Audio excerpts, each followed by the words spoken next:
Delegación de la Organización de Estados Americanos ya está en Guatemala. Sostuvieron una reunión con el presidente Alejandro Yamatei. Capturan a mujer que lanzó a su hijo recién nacido a un río de aguas negras. Analizamos este lamentable caso. Continúa el análisis de las propuestas para el presupuesto 2021. Exploramos los retos que se deben abordar. Fueron electos los representantes de pueblos maya, xinca y diferentes organizaciones de la sociedad civil ante el Consejo Nacional de Desarrollo Urbano y Rural. Autoridades ancestrales de los pueblos mayas se pronunciaron sobre los daños en sus comunidades por las recientes tormentas. Tras cumplir con el pago de deuda, Guatemala continúa manteniendo una calificación estable, generando confianza en los inversores.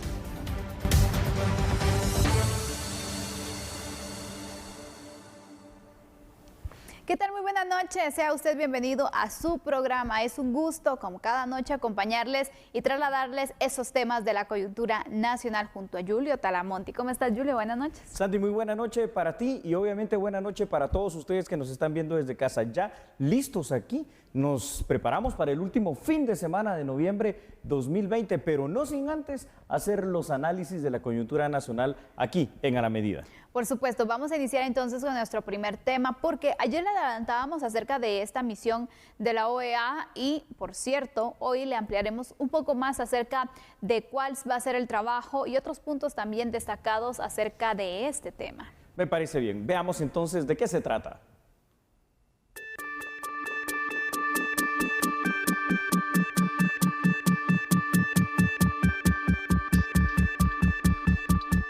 La Cancillería de Guatemala confirmó este viernes el arribo de la misión de la Organización de Estados Unidos Americanos, solicitado por el gobierno del presidente Alejandro Yamatei, con quien se realizó la primera reunión.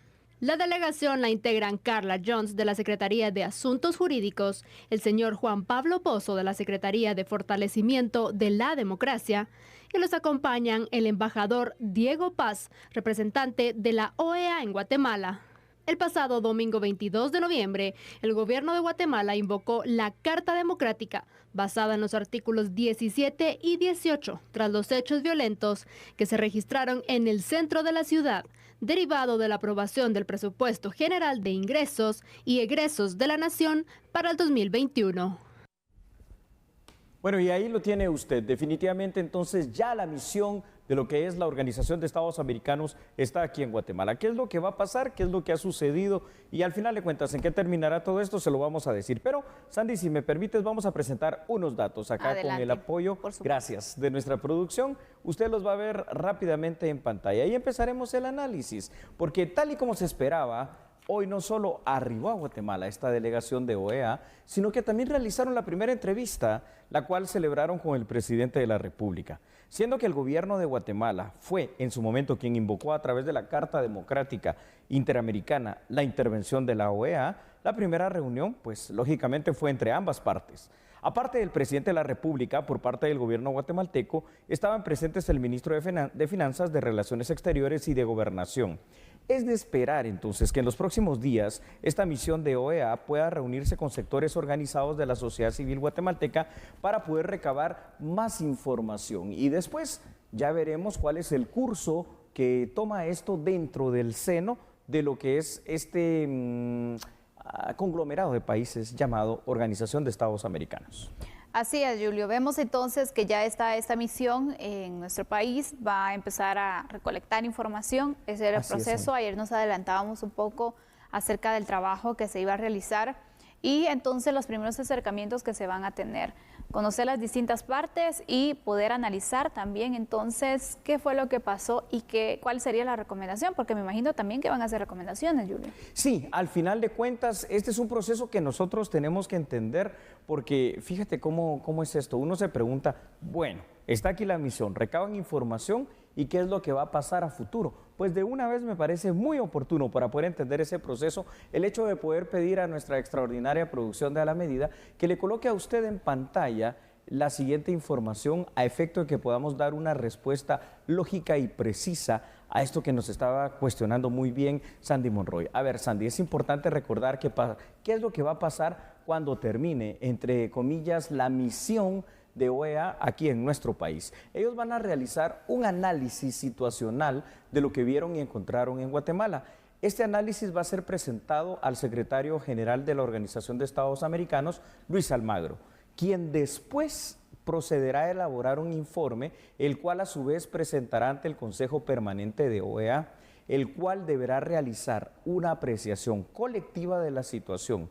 En caso considere necesario, podrá adoptar decisiones dirigidas a la preservación de la institucionalidad democrática y su fortalecimiento. Ahora yo lo que pregunto es, bueno, al final de cuentas no recuerdo que en alguna otra ocasión esto haya sido solicitado por algún gobierno guatemalteco, ni recuerdo algún otro precedente en el cual precisamente OEA pues ayude a coadyuvar de esta situación. No sé de qué manera se podría llevar a cabo. Sí, y justo a eso iba, Julio, porque hemos visto que a lo largo de la historia, incluso la historia reciente, se han dado procesos bastante complicados de problemas sociopolíticos en el país y no hemos tenido este tipo de acompañamiento. ¿Qué diferencia hay, por ejemplo, en el movimiento del 2015 versus a la situación que se está registrando en este año? Bueno, la particular diferencia es que hoy todos nos estamos dando cuenta de la existencia de un instrumento que al final de cuentas terminaba siendo bastante desconocido para los guatemaltecos, la Carta Democrática Interamericana de Organización de Estados Americanos. Lo único es que también tenemos que recordar una situación, es decir, el hecho de poder reunirse para manifestar y para de alguna manera también poder hacer alguna petición al gobierno, eso está garantizado tanto en lo que es el artículo 28 constitucional como en los derechos humanos. Esto no justifica otra situación, que son los actos de vandalismo, que eso ya es por aparte, ¿verdad? Ahí sí es una situación distinta. Pero no sé qué es lo que vaya al final de cuentas ver aquí Organización de Estados Americanos, porque por el momento no considero que existan también las condiciones específicas para decir que se puede perder la oportunidad de la gobernabilidad, de la gobernanza, de la estabilidad política y de la estabilidad social en Guatemala, porque al final de cuentas es que tampoco es el mismo contexto del 2015 a lo que tú te referías, ¿verdad? Exactamente, entonces también es que en esta ocasión las autoridades se apegaron a esta declaratoria también, a este instrumento, y por eso también acapara la atención de la OEA y lo ve como una necesidad poder enviar sus delegaciones. La duda aquí es, ¿fue voluntad propia de la OEA enviarlo? ¿Fue un requerimiento del gobierno de Guatemala? ¿Cómo se dio ese procedimiento? Esto funciona precisamente a requerimiento y así lo hemos aprendido a través de este procedimiento. El domingo, a través de una misiva dirigida por parte oficial del gobierno de Guatemala hacia la Secretaría General de la Organización de Estados Americanos, se hizo ver que habían habido ciertos acontecimientos que podrían romper con este orden institucional del Estado guatemalteco, no constitucional. No estoy hablando de la ruptura a través de un golpe de Estado, nada de eso, sino que en cuanto a la institucionalidad del mismo. Y entonces OEA decide mandar directamente esta misión. Pero aquí tenemos que averiguar realmente qué es lo que va a pasar. Cuando OEA ya empiece a profundizar sobre lo que sucedió, pues se va a enterar que es por una protesta, al final de cuentas, de la sociedad guatemalteca en torno a lo que había sido el presupuesto del 2021. Yo creo que termina siendo también una protesta válida, la protesta como tal. Los hechos de vandalismo ya son aislados, pero ya será otra situación muy interna del Estado guatemalteco en cuanto a las fuerzas de seguridad mismas. Bueno, esta delegación ya se encuentra en Guatemala. Vamos a esperar cuáles serán esas reuniones que se van a tener y sobre todo también cuál será esa evaluación que vamos a estar a la espera que se pueda compartir. Vamos a nuestra primera pausa de la noche. Regresamos con un tema que ha acaparado la atención y ha causado mucho repudio. Como mientras algunas parejas quieren tener un hijo, hay otras que rechazan esa oportunidad. Sí, es correcto. Aquí le queda grande el nombrar madre a alguien que hace algo como lanzar a su propio hijo a un acantilado. Sin embargo, vamos a analizar eso. ¿Qué es lo que pasa? ¿Qué es lo que falta? No solo en el caso particular, sino que en el contexto social guatemalteco. Vamos a la pausa entonces, regresamos con este análisis. No cambie, porque nosotros somos a la medida.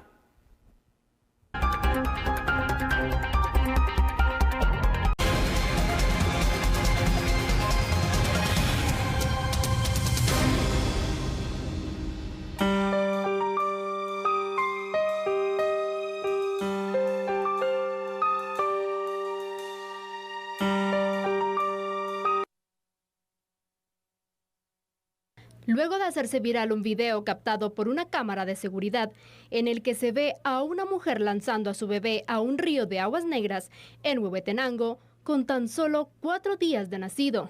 Tras una serie de allanamientos en la zona central de Huehuetenango, la Policía Nacional Civil reportó la captura de Alexia Sujei López Ortiz, de 18 años. La acusada confesó que su actual pareja no quería al bebé y no quería que su familia se enterara de su existencia. ¿Usted lanzó a su bebé al río o no? No, el muchacho fue. Pero sí lo lanzaron, ¿es su hijo? Sí, es mi hijo. ¿Por qué lo lanzaron? Porque él no lo quería. ¿Y él es su papá o su padrastro? No, cuando llevaba 4 meses. Un bebé de 4 meses. No, con No. el muchacho. No, bueno, coméntenos sobre por qué fue el enojo de él, por qué lo tiró. Porque no quería que su familia se enterara. ¿Es su hijo? No, no es su hijo. ¿Y suyo sí? Es mío, sí era. ¿Cómo se llamaba el bebé? No tenía nombre todavía. ¿Cómo? Todavía no lo había registrado. La madre de Alexia Sujei desea que se haga justicia por el terrible asesinato de su nieto. ¿Qué le puedo decir ante este caso? Sandy, te decía antes de que nos fuéramos a la pausa, a veces hay mujeres a las cuales de verdad el nombre de madre les queda bastante, pero bastante alto, porque no lo reflejan con las acciones. Vamos a analizar lo que sucedió, pero partiendo de algo. Es una monstruosidad, es que no le podemos llamar de otra manera. Así es, Julio. La verdad es que es repudiable esta situación. Sabemos el contexto, pero hay algo que a mí me llama la atención, Julio, y es la madre de esta jovencita que dice, bueno, que reciba un castigo por lo que hizo. Es correcto. Y entonces tiene toda la razón. Y vemos con estas declaraciones de que a lo mejor, si esta chica le hubiese dicho a su mamá, posiblemente existiría un apoyo. Pero ¿qué pasó ahí? Esto es la situación. Fuera del contexto que ya lo sabemos que es una mujer joven de apenas 18 años que tiene una pareja que vimos en ese video, 10 años mayor que ella, 28 años, que he de decir, Sandy, porque esto hay que aclararlo también, no es el padre de esta criatura, vaya usted a saber también quién es el verdadero papá biológico, pero este otro hombre, es decir, su pareja actual, la alentó a que hiciera eso. Entonces, yo creo que aquí sí podemos iniciar con los datos del análisis porque hay cosas que en Guatemala, en nuestra sociedad, le hacen falta a nuestra juventud. Y vamos a pedirle a nuestra producción aquí en A la Medida que ponga estos datos para que ustedes con nosotros hagamos este análisis. Fíjate, Sandy, Guatemala necesita de manera urgente implementar el tema de la educación sexual dentro del pensum de estudios de cada nivel educativo. Aquí ya esto debemos de entender que es una necesidad. También debe dejar de ser un tabú, porque lamentablemente por cuestiones de personalidad, de ser conservadores a veces o hasta de cuestiones religiosas, el poder hablar en el ámbito educativo de los métodos anticonceptivos para evitar los embarazos en menores de edad. Factor importante también para trabajar con la juventud guatemalteca es el denominado plan de vida. ¿Para qué?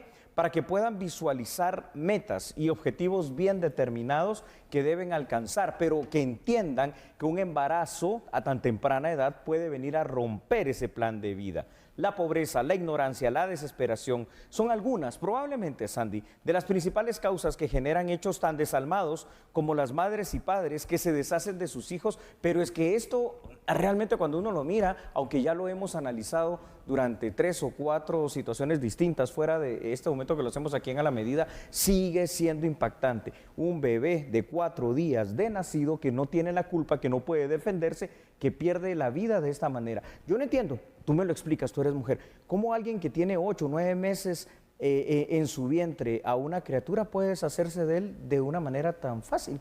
Es totalmente irresponsable, Julio, porque, mira, falta mucho reforzar el tema de la sexualidad. Yo estoy de acuerdo contigo. Sí, Sandy. Porque también entiendes que en el momento que inicias tu vida sexual, adquieres responsabilidades. Correcto. Y una de ellas es el riesgo de que quedes embarazada y entonces que tienes que responder, porque tampoco te vas a lavar las manos así fácilmente matando a un ser humano, porque 4 días de nacido, Dios mío, qué corazón. ¡Qué corazón! Si eso hace con su propio hijo, porque aunque ella no lo haya visto así, es su hijo, imagínate qué puede esperar el resto de personas. Por eso llama la atención lo que tú decías, la madre pidiendo esta situación de que se le castigue. Por cierto, en el contexto de lo que estamos viendo acá, resulta ser que la madre no es exactamente la madre biológica, es su abuela, a quien ella por costumbre, de hecho de haber crecido con ella, pues le llama así, madre. Y yo sí creo, Sandy, que debemos aplicar las penas más duras y más terribles en este tipo de casos. Pero también creo que hay que entender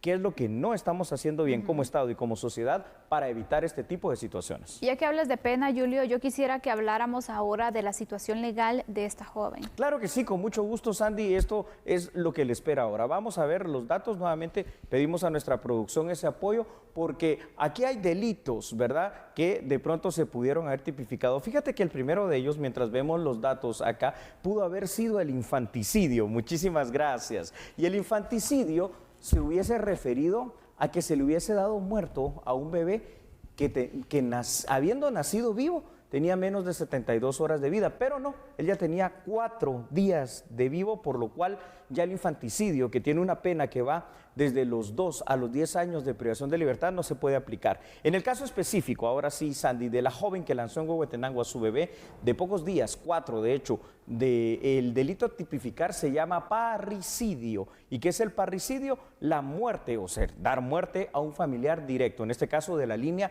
consanguínea. La pena a imponer por el delito de parricidio equivale a una privación de libertad mínima de 25 años y máxima de 50 años de prisión. Mientras que a su conviviente, digamos, el que estaba ahí con ella, que no hizo nada, pero tampoco hizo nada para evitar este hecho delictivo, a eso me refiero, no es que no haya hecho nada en sí, se le puede aplicar lo establecido en el artículo 123 del Código Penal, que es homicidio de 10 a 40 años. ¿Y por qué? Porque según las declaraciones de esta joven, él fue el que no quería convivir precisamente con este bebé que era de otro. Importante será determinar qué grave estado también de alteración mental podría haber tenido en ese momento esta joven para poderle brindar por parte del Estado guatemalteco a través de las autoridades del sistema penitenciario en su momento la atención que ya pasa a lo psicológico, esto ya va a lo psiquiátrico, porque nosotros entendemos que puede haber una depresión posparto, entendemos que puede ser traumático, pero ya tiene que ser algo de carácter mental muy fuerte, el hecho de que te lleve a ti a quitarle la vida a otra persona, pero más cuando es tu hijo y cuando es un ser tan indefenso apenas nacido. Exacto, siempre es importante que se anteponga a los hijos que una pareja sentimental, porque aquí tomó la decisión de quedarse con el chico y matar a su hijo. Qué difícil, la verdad. Eso es. Sabiendo entonces lo complicado, lo doloroso que es tener un hijo, entonces no nos explicamos ciertas cosas. Julio, ya casi para ir concluyendo. Dime, Sandy. Las evidencias que se tienen. Ese video va a ser, pero importante en el juicio. Interesantísimo lo que preguntas, porque fíjate que estas personas ya habían sido presentadas ante un juez y se le había dado a ella una falta de mérito, porque no se sabía realmente lo que había sucedido con el bebé. Por supuesto que después de conocer el video, la indignación pública fue grande. ¿Cómo fue que le pudieron dar falta de mérito? Ojo, es que no se conocía esta evidencia. Ahora, con esta evidencia magnífica que, ¿por qué se obtuvo este video? Porque donde lo tiró es ahí, mira, es una colonia precisamente de una de las zonas de Huehuetenango, y en esa colonia están cámaras de seguridad que captaron irrefutablemente la prueba. Dice la Constitución que nadie puede declarar contra sí mismo y parientes, pero esta declaración en contra suya es suficiente para que se le deba de condenar de una manera ipso facto, es decir, en un proceso realmente rápido por el delito de parricidio. Bueno, concluimos este tema que ha causado mucha conmoción en el país. Vamos a ver el resultado entonces de este juicio, si es declarada culpable, inocente, cuántos años, qué va a pasar finalmente con ella y también con el hombre que es acusado. Haremos una pausa en este momento, vamos a cambiar el tema, vamos a hablar de otro asunto y es acerca del presupuesto, así que lo invitamos a continuar con nosotros. Así es, no cambie entonces, solo recuerde una cosa, a esta hora por TN23 nosotros somos a la medida.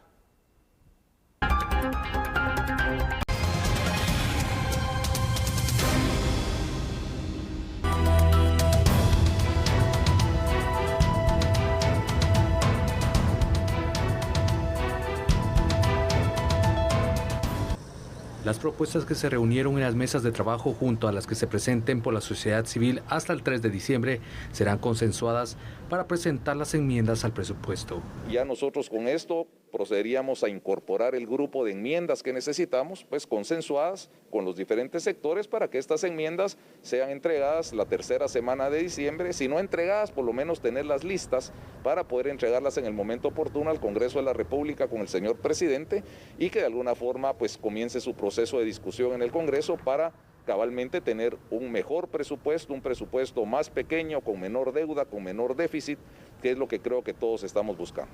Diría que lo que hemos coincidido, lo que se ha coincidido en muchas de las propuestas es bajar el techo, que tiene todo el sentido del mundo, porque recordemos que el presupuesto de este año tiene 14,000 millones de quetzales que se orientaron al COVID. El otro año ya no tenemos COVID, pero sí tenemos reconstrucción de ETA, por ejemplo.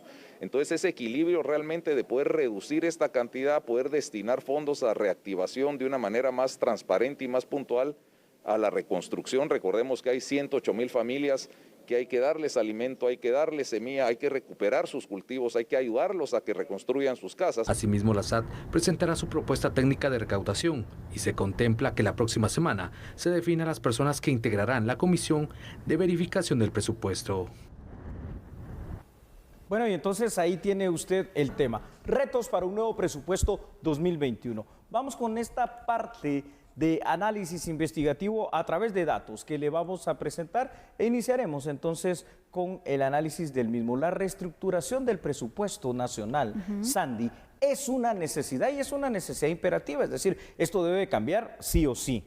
Para poder pensar en una verdadera reactivación económica, por ejemplo, y una orientación correcta de la inversión. El Estado guatemalteco debería hacer la traslación que signifique menos Estado, y a esto me refiero con menos burocracia, y hablar de más inversión, es decir, más obra pública, más situación que beneficie en escuelas, en hospitales, en carreteras y en otras situaciones que a todos nos benefician. Todo presupuesto debería priorizar las grandes necesidades de nuestro país, tales como la educación, la salud, la seguridad, el tema de infraestructura y por supuesto la generación de empleo. Tampoco deben descartarse, Sandy, las recomendaciones técnicas que ya fueron compiladas durante la elaboración del presupuesto 2021, que el propio Congreso de la República tuvo que derogar con los distintos sectores de la sociedad, donde hubo estas reuniones con la Comisión de Finanzas del Congreso y hubo también la posibilidad de tener esas situaciones que al final de cuentas pues no creo que hayan sido tomadas en cuenta y por eso se dejó ese presupuesto. Riesgo es que al final de cuentas también estas mesas técnicas no vayan a llegar a nada, quede vigente otra vez el presupuesto que estuvo vigente para este año y que entonces se resuelva la situación a través de ampliaciones presupuestarias para el próximo 2021. Eso sería el peor de los panoramas que podría pasar. Y ese es el panorama al final que está pues ganando, Julio, porque sí, se indica que para diciembre se va a tener las recomendaciones de las readecuaciones, es decir, el 30 de noviembre ya se debería aprobar un nuevo presupuesto, sí, situación que... Constitucionalmente, así es. Así es. Situación que vemos que está lejos de suceder porque los trabajos van más en poder reajustar el presupuesto que está vigente. Por lo que se ha dado a conocer, creo que eso funcionaría. Ya no daría tiempo de conocer una nueva propuesta, porque imagínate, ya el lunes es el último día para que se apruebe un presupuesto. Es correcto. Y para eso tendría que llevar la propuesta al Congreso de la República, la Comisión de Finanzas analizarlo, dar dictamen, después conocerse en pleno.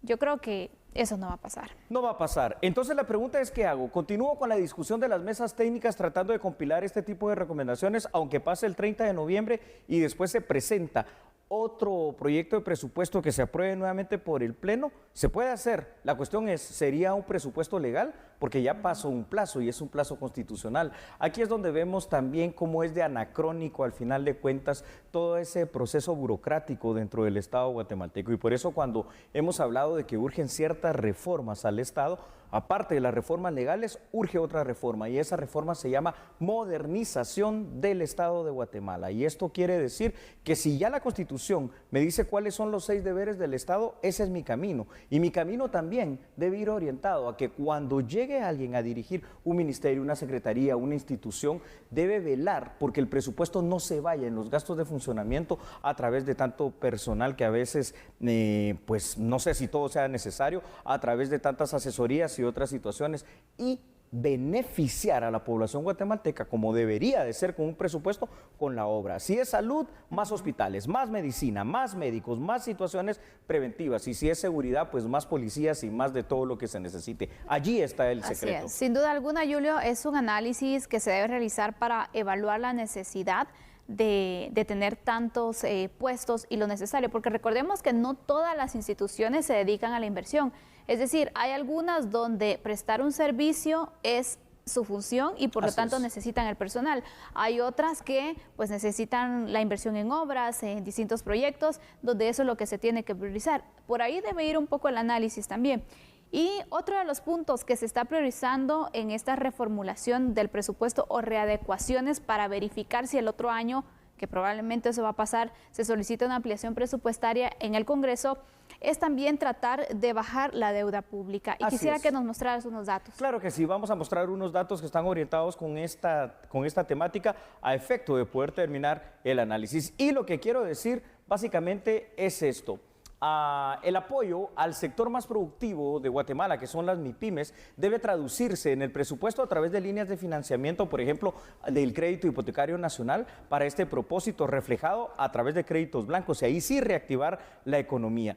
E insistir en que el presupuesto del año 2021 no debe estar tan, de alguna manera, cargado de deuda pública. No puede ser que el 33% del mismo se vaya a financiar a través de deuda. Eso es lo que debe cambiar, porque si no, al final de cuentas, macroeconómicamente no se va a notar, pero en la microeconomía vamos a ver cada día los productos más caros e inalcanzables para todos los guatemaltecos. Concluimos entonces este análisis, debemos hacer una pausa, pero regresaremos con otras noticias. Así es, ya sabe usted, no cambie, somos a la medida.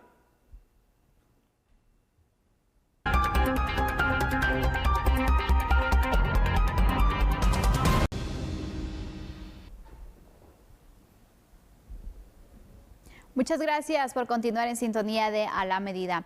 Hoy se eligieron a los representantes de los pueblos maya Xinca de diferentes organizaciones de la sociedad civil en el Consejo Nacional de Desarrollo Urbano y Rural.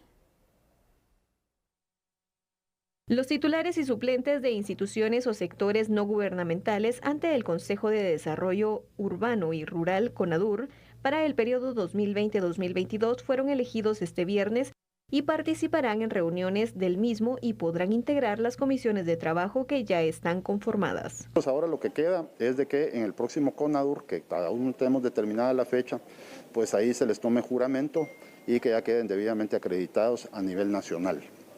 Y acá para recalcar y finalizar la importancia de que la sociedad civil esté involucrada también.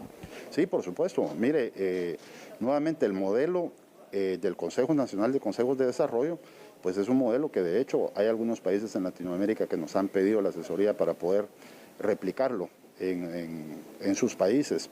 Este es un sistema que va desde lo más íntimo del corazón de la sociedad, que son las comunidades, hasta el más alto nivel donde está el señor presidente. Entonces, derivado de esa representatividad que tiene la sociedad civil acá en el Consejo Nacional de Desarrollo, pues eso lo que nos permite es de que nosotros podamos ser mucho más objetivos en cuanto al desarrollo, planificación y ejecución de proyectos que van en beneficio de ese desarrollo que tanto anhelamos los guatemaltecos. Se eligieron a representantes de pueblos maya, Xinca, de organizaciones cooperativas, de la Asociación de Micro, Pequeñas y Medianas Empresas, también de los sectores de la manufactura y los servicios, de las organizaciones campesinas, de asociaciones agropecuarias, comerciales, financieras e industriales, también de organizaciones de trabajadores, de organizaciones guatemaltecas no gubernamentales de desarrollo y de organizaciones de mujeres.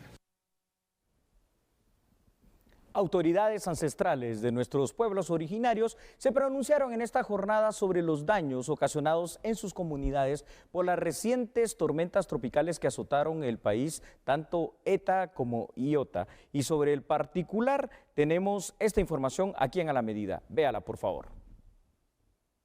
Varias comunidades en el norte de Huehuetenango resultaron incomunicadas a raíz de Iota y ETA. Las autoridades ancestrales de los pueblos mayas Canjobal y Mayachug dieron a conocer la situación en esas áreas. 8 municipios, pero de estos 8 municipios hay 4 que están visibles en esta afectación, ¿verdad? Pero me voy a referir, por ejemplo, en el norte de Huehuetenango, en San Juan Ixcoy, hay 1.630 personas de 630 familias afectadas. En San Pedro Soloma hay 130 personas de 30 familias. En Santa Eulalia hay 1.324 personas de 160 familias. En San Mateo Ixtatán hay 160 personas de 32 familias. En el municipio de Varías hay 170 personas de 34 familias, lo que da un total de 3.254 personas de 886 familias. En las comunidades en donde los ríos se desbordaron, como la gente no tiene dónde vivir, probablemente va a volver a reconstruir sus viviendas sobre los escombros, sobre las arenas, la piedra que se quedó ahí. No solo las viviendas e infraestructura se perdió casi en su totalidad, también los cultivos, que a consideración de las autoridades ancestrales, la cifra asciende a millones. Pero que sí podemos hablar de millones. Todavía no tenemos una estimación exacta, pero sí vamos a estar hablando de millones de quetzales porque se perdió la cosecha de maíz, que apenas está en su fase de levantar el maíz, se fue en tierra fría. En las tierras, digamos, cálidas o templadas, prácticamente la pérdida de la cosecha de café se fue, porque ya la gente ya no va a poder cosechar el café. ¿En dónde? En cuanto a la cosecha, pero ya la siembra que se fue por los deslaves, evidentemente ahí una pérdida. Y en otras noticias, Guatemala mantiene una calificación estable y también genera confianza en inversionistas luego del pago de una deuda que se mantenía entonces con eurobonos. Pero en general son 37.5 millones. Esos recursos los provee el Ministerio de Finanzas Públicas, obviamente, vienen del presupuesto del Estado. Pero aquí es importante destacar el peligro en el que estaba el Estado de Guatemala con ese embargo, porque ese embargo había impedido pagar a los titulares de los bonos, 1, 2, que desde que se emitió el laudo había una obligación de pagar esa cantidad más los intereses correspondientes. La necesidad del país de garantizar esos derechos a los inversionistas es importante porque de otra manera nosotros no podemos atraer inversión hacia el país y de esa manera generar empleo. Finanza logró comunicarse con las 3 importantes calificadoras de riesgo y con el Fondo Monetario Internacional para que se retire la vigilancia negativa, por lo que se espera que el próximo lunes se actualice la información internacional a la calificación anterior. Agradecemos su sintonía y le recomendamos que todo el fin de semana, para estar bien informado, pueda permanecer en sintonía también de TN23. El domingo, no se le olvide, Apuntes del Mundo a las 19 horas. Nosotros le deseamos desde ya un excelente fin de semana, que pase una feliz noche. Hasta el lunes. Chao. Nos vemos.